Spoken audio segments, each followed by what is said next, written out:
Because like my ex and I, it wasn't a very healthy relationship at all, and I was supposed to get married in 2019. Mid 2019, and I was never that wedding girl. Like, I was never that girl that wanted to get married, right? Because you always had that one friend at high school that was like, and here's my dream wedding book. And I was like, this is my dream penis book. That's a lie. I was still on MSN Messenger waiting for Tom Felton. That's what I was doing. But when my ex, he asked me to marry him, that little lonely voice in the back of my head, it went away, right? And I knew, like, there were so many things wrong with the relationship, but there was just the fact that someone loved me and wanted to marry me just kind of, like, made that little lonely voice disappear. So we'd planned to get married. We're going to get married in Vegas.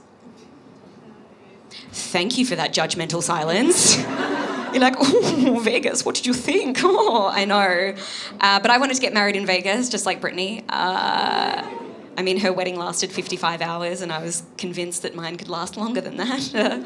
So we'd organised it. It was a very simple ceremony. We're just going to go and sign the papers. No Elvis, nothing like crazy and fancy. Just go in, sign the papers, and that was it. And so we organised it all, paid for it all. We flew into San Diego, and the ongoing flight from San Diego to Vegas was cancelled.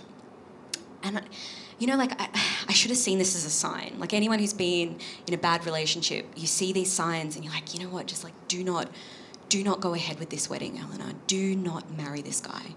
This is a sign. Do not go ahead with the wedding. But because I'd paid for it, so we hired a car, drove so fucking fast to Vegas, made it there in time. The wedding was at 4:00, and we got there an hour before. And I was getting ready, and I had nothing special. I had a little simple dress, nothing fancy, just like very simple. And I was doing my makeup, and my ex came to me, and he was like, an hour before the wedding, and he was like, hey, yeah, I can't do this. I'm like 80% sure I want to marry you. 80%. I was like, what the fuck is a 20%, man? 20%, right? 80%. And I was devastated, and I ran out of the hotel room. I'm like ugly crying down the main strip of Vegas. Like, I'm like, not just like, like I was ugly crying, like, and this tells you everything you need to know about Vegas, that no one blinked an eye, right? Not even a child that's like, Mom, is she okay? No, nothing, right? So I kept thinking to myself, I'm like, Eleanor, just like go and find somewhere you can have a mental breakdown, call your mum and figure this shit out, right? So just somewhere calm, somewhere peaceful.